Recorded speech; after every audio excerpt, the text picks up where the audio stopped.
right, give me a check. Check. I think we're good. And action, off we go. Welcome to Here's Your Freaking Podcast with the JLNKShow. Thank you, as always, for being a part of the podcast and staying up to date all things JLNK by heading over to JLNKShow.com on the podcast today. We'll talk about if monogamy is something you're not interested in, and neither is your partner, where you need to move so that you can practice freely. We'll talk about Sex Week at Harvard. We've got some tips in case your relationship is failing. We've got some great things that seem very sexy in theory, but in reality, they are not. We'll find out what a cake kink is today. A crazy story that an English teacher told her classroom that has now cost her a job. It is a dildo story, which is a word that never stops being funny. All right, let's start right here. I didn't know this. Apparently your boys can go bad. Not like bad like they pick up knives and chase children around the playground. Like bad like your sperm has an expiration date on it. It just goes bad like milk. I don't get it. I was going to use a cottage cheese reference, but I don't think that's appropriate for this. The older that you get, the scary thing about this is not so much that sometimes that your boys go bad, but it's that the older you get, the more likely your sperm is to go bad. But it's a very small percentage of them are bad, which always means that as a guy, there's always a chance. They say as you get older, scientists have recently found out, I would change the name of this institute. Research by scientists at the Wellcome Sanger Institute. Do you welcome, yep. or do you come well? Yep, come well. The Wellcome Sanger Institute and the King's College of London decided it was time to study sperm. They looked at men between the ages of 24 and 75, and they were looking to see if there were changes in your swimmers over time. And they found that, yes. That old man comes shambling in, handing you the cup. I've done my business. You're like, oh, gross. They found that 2% of the baby batter from the 30-something crowd contains mutations. I don't like that word, mutations. That's very Goonies to me. That's how you get you guys! That's how you get the three-eyed fish from The Simpsons. Yeah, the mutation word freaks me out a little bit. When you're in your 30s, though, 2% of your swimmers contain mutations. Baby woof. That could cause disease in your future offspring. By the time a man turns 43, that 2% goes up to 3.5%. Oh, so we're creeping up there. By the time you hit 70, here's something you never want to hear. You never want to hear this sentence ever again. Tell me about your 70-year-old load. Once you get up to those 70-year-old nut busters, the percentage goes up to 7.5%. I mean, I'm hoping at that age I'm still getting them off, but at the same time, like I don't want to talk about it or have anybody know that I do. I don't like the 90. That old man down there is a masturbator. I don't know if I like the 92.5% of your swimmers at the age of 70 are tip top and in perfect fighting health. Yep. I don't like that at all. Ready to go. I like to think by the time I am a 70-year-old nut buster that it's mostly dust. That's you're like, yeah, those are no good. Those are they're old. They're used up. Researchers found that mutated sperm had what they called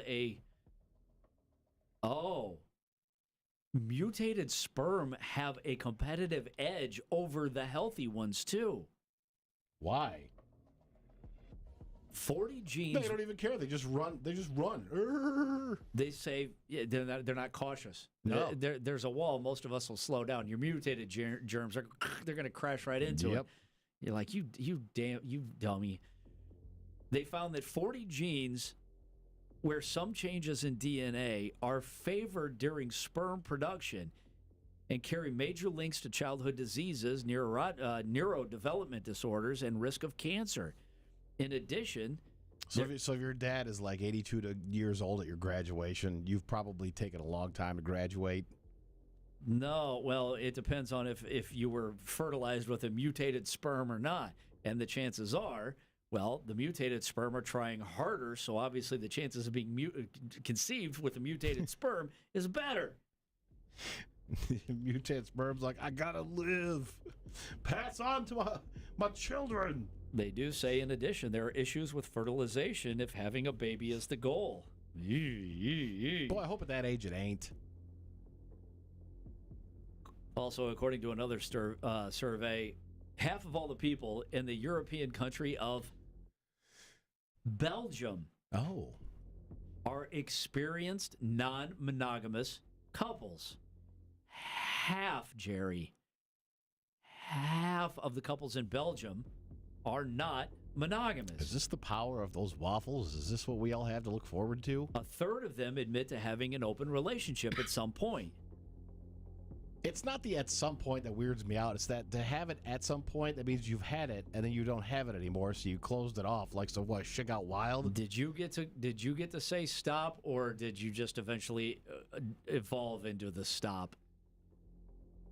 And when you stopped, does your partner stop? You finally stood up and you're like, this is enough. I'm coming up bupkis over here. There are as many people in Belgium as there are in the state of Ohio. Okay. Half the people, that'd be like saying that half the people in Ohio have messed about with non-monogamy. They say, well, the open relationship stuff seems to be more fun. A lot have tried, but that means that a lot of them are still at it. Mm-hmm. They're like, it ain't so bad. They say being in an open relationship means getting carnal with someone who's not your partner and getting consent to do that from your partner. Yeah, there's the real obstacle right there. It's not about getting someone. It's about getting the okay from someone else. And here's the other thing. You can't get the okay from somebody else before you get the okay from your partner. Because if you go to your partner and say, look, I got this girl all ready to go, you can't say that. You've been out there doing work. Researchers concluded that monogamy in Belgium might still be the norm, but messing around on the side, either by sneaking around or just admitting it to your partner, seems to be more mainstream there than anywhere else in the world. It would almost be a relief to go home and be like, babe, I'm fooling around. She's like, me too. And you're like, wow, I guess we're non-monogamous then. That takes all the guesswork right out of it. Coming up on November 3rd, Harvard University will host its 13th annual Sex Week. What's involved in Sex Week? Well, they have workshops, fun stuff for you to learn. Some of the workshops include BDSM workshops.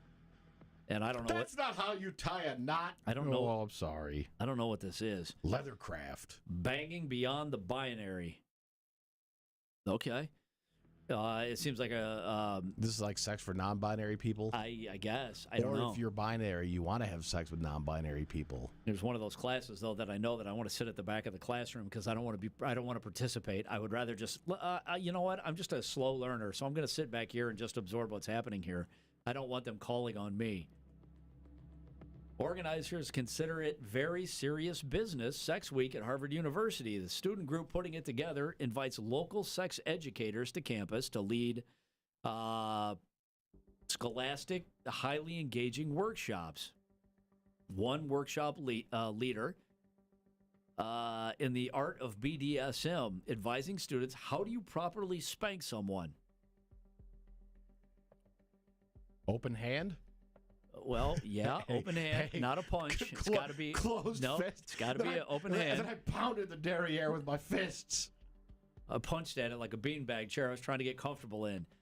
How do you properly spank someone? Are you going to tell me, or do I have to guess? I'll give you one more guess. With consent, a handful of consent. You need to keep your fingers together. Okay. And lightly cup your hand. Oh, yeah, because that kind of breaks down on the sting a little bit, right?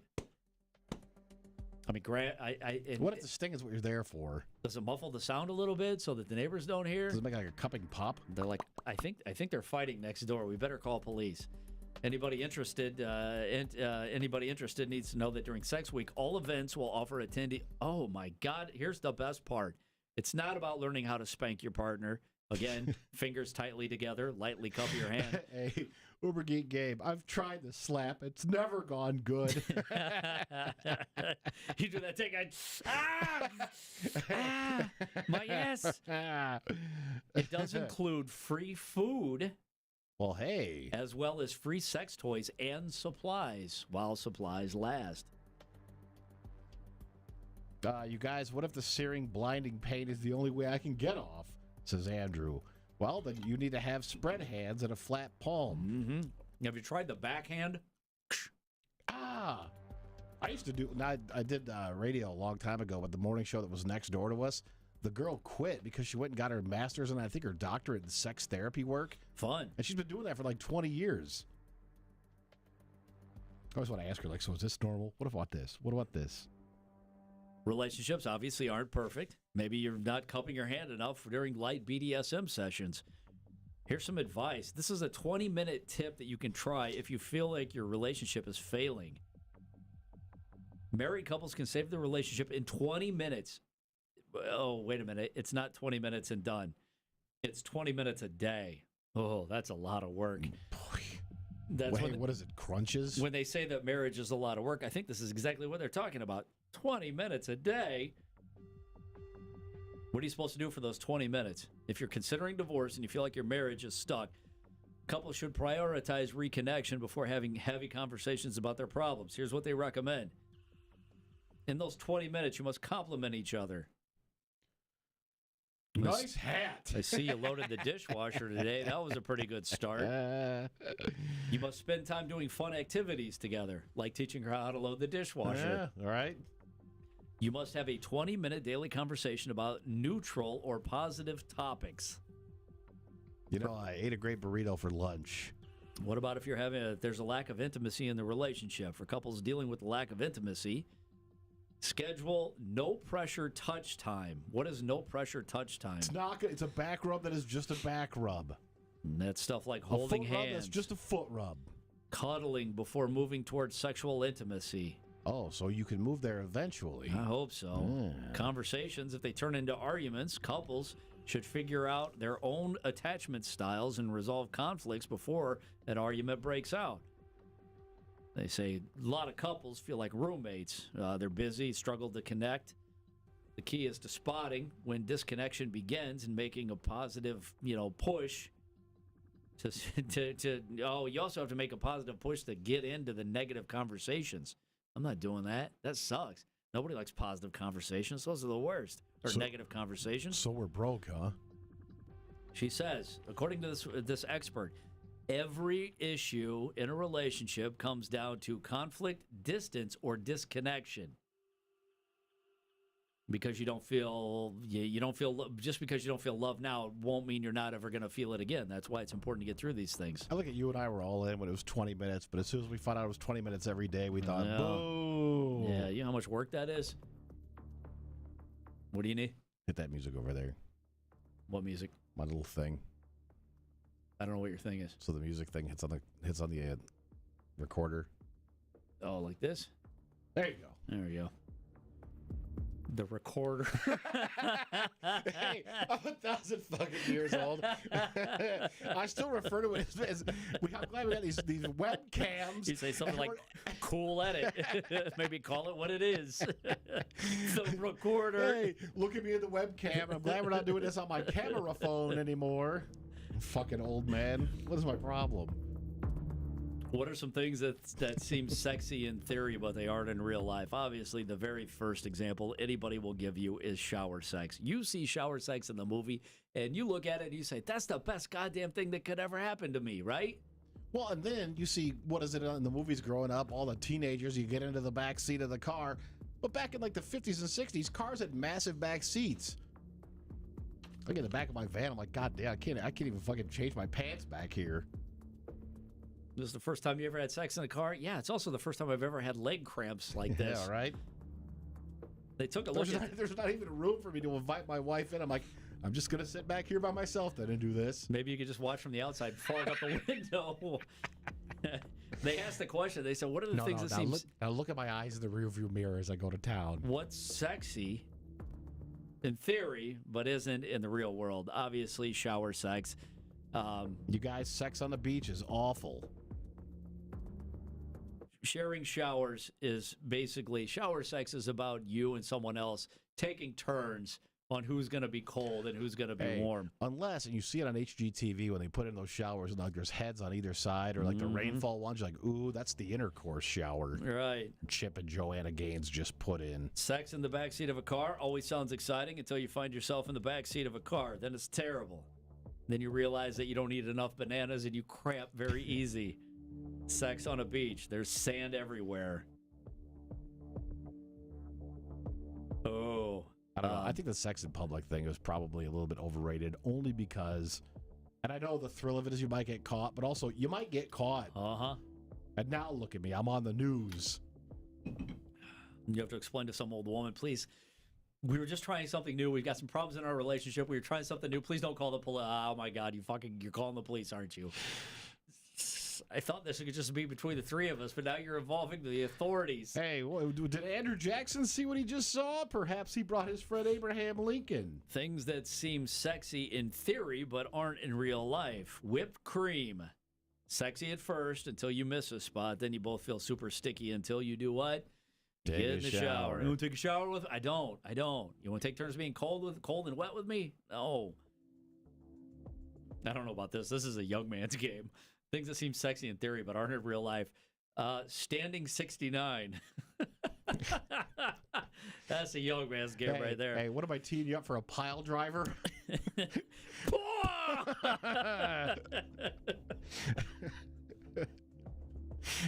Maybe that is our thing.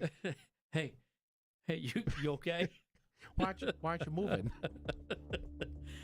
This dude says, I thought it would be. I don't understand the point of a standing 69, because you took something that's already quite a bit of an orchestrated thing, and then made it so much more physically demanding. You're like, now what if my balls hung from gravity? It's like that bass guitar with 6 strings. You're like, you're fucking fine with 4 strings. Why do we put 2 more on here? Hey, there's no reason for this. You got a bass guitar, but you got the stand-up bass. Like, well, what's with the fucking show here? This guy says, I thought it would be great and it would give me a chance to impress my wife, but after a little while, I got dizzy and had to ask, and I asked her if I could put her down. And then immediately becomes a problem. She's like, what, am I too heavy? Oh, yeah. You're like, fuck it, I've walked down every bad avenue. Yeah, you guys, if you're not into spanking, what about a tombstone? I think I've aged out of standing anything. Ooh, I like this. Things that seem sexy in theory but aren't. Making a sex tape. Because when you make a sex tape, that's fun. Until you have to eventually at some point you have to go what? Watch it. In 1080p, I'll pass. No, dude, Warren's body is not a good look from any angle or definition. This is really funny. Things that seem sexy in theory. Drawing someone naked, it's always presented as this sexy, flirtatious thing. It isn't. It's stressful. Well, one, you've got to be somewhat talented, right? I would hope so. If you at home and your wife was like, draw me naked, and you haven't drawn anything in 30 years, ever maybe? They say you don't even see the person you're drawing as a living, breathing human anymore. You're too focused on not messing up your lines so you don't have to start all over again. And it doesn't matter if you're in a room with a bunch of people or you're by yourself. It's never sexy. Oh, yeah, Andrew with a good point. I don't want to watch the video because I don't want to be reminded of what I said. Yeah, or what you sounded like. You're like, Jesus, that's what I sound like. You know, when you get nervous, you want to say something, but you're a little bit nervous, so your voice goes up a little bit because your throat gets tight. Warren, do you know any word other than fuck? No. You talk like a cartoon character during sex. You're like, I was nervous. I was trying to, spice up the conversation for the video. Then I just said all kinds of weird shit. Listen to me breathe. Things that seem sexy in theory. A strip tease. Again, I think this works better for a woman than it does for a guy. Mm-hmm. Doing it on tables or countertops. Those surfaces are just hard and uncomfortable and the wrong height for most people. I don't want to find I don't want to go find a stool that I'll be tall enough. Let's just go to the bed or the couch where it's soft and reasonable height. Those tingly sex lotions are good in theory, but not in practice. Is that like they have like the cooling gel and then the hot gel? Yeah. There's a commercial for those, right? The hot side, the hot stays hot, the cool stays cool. I don't think that's the or way. That was a McDeal. Yeah. Sucking on someone's toes. I've seen it so many times in the movie, but it's so awkward in real life. And then finally, have you washed today? the things that seem great in theory, sexy in theory, but the reality is they're not. Threesomes. Somebody always gets jealous. No one ever talks about the lead up or the after part. Everybody just focuses on the actual sex. But there's a beginning, a middle, and an ending. And the beginning and the ending are always awkward. Just a smack in the ass, be like, good game, right? And you part companies, you're like, all right, let's hit the showers, team. where are we going to eat? This is so hot. This is a woman that I need in my life. A fellow by the name of Sammy shares his story on the internet. It was an odd dating experience. He had a first date with a woman named Cecilia. They went to the Magnolia Bakery in New York City. I think you were saying Mongolian buffet. We need a Mongolian bakery. Yeah. That's where she wanted to go. She wanted to go to this Magnolia Bakery in New York City. He's like, yeah, shit, I love bakeries. I love baked anything. Once they were together, she told him, once they got there, she told him she doesn't eat sugar because she's unable to digest the sugar. I'm like, all right, well, a bakery's a weird place to go. He asked why she wanted to meet at some place where she couldn't eat, and she told the guy, Sammy, she just wanted to watch him eat what she couldn't. Oh, hey, that's hot as hell. That's the girl that I need right there. Yeah. One, because I don't have to pay for her because she's not eating. Yep. And then two, I get to eat all the good stuff. Are you a feeder? Have I found one? Sammy agreed. He said, and he probably said it just like this, okay.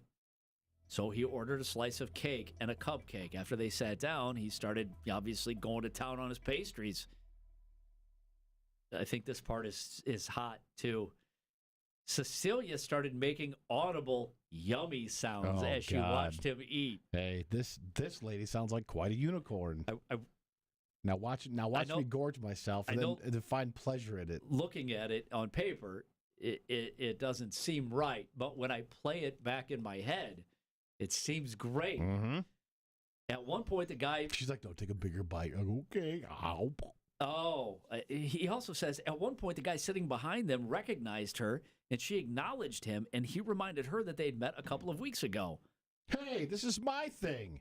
I thought I was the only one you brought here. And so she walks in, the whole crowd goes, Cecilia.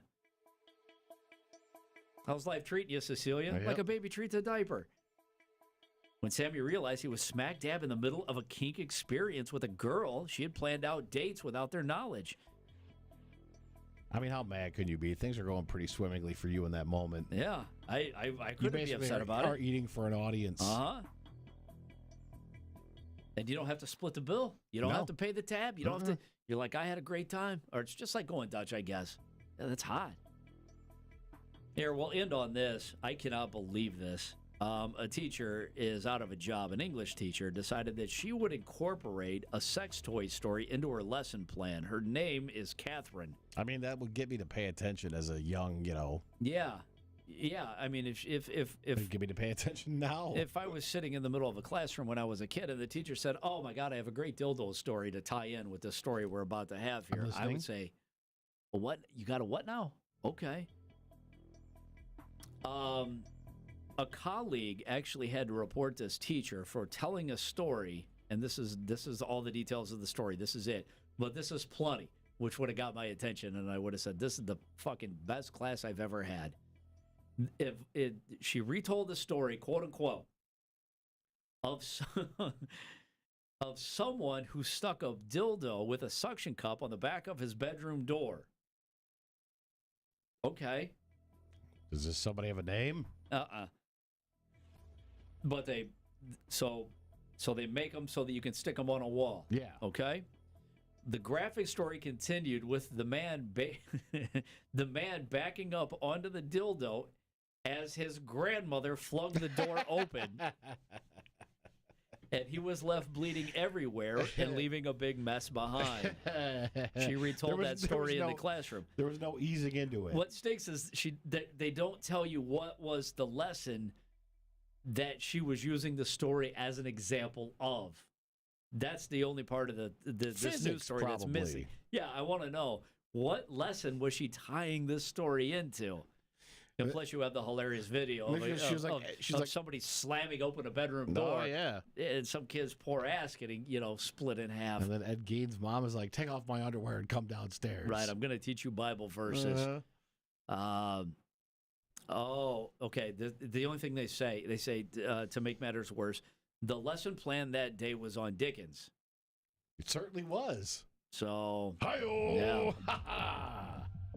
So I don't know exactly what it was, but she's looking for a job. So there you go. There's this week's episode of Here's Your Freaking Podcast with the Jason Lee Cluck Show. As always, thank you for being a part of it. We appreciate that. Again, you can stay up to date all things JLNK simply by heading over to JLNKShow.com. See you next Tuesday.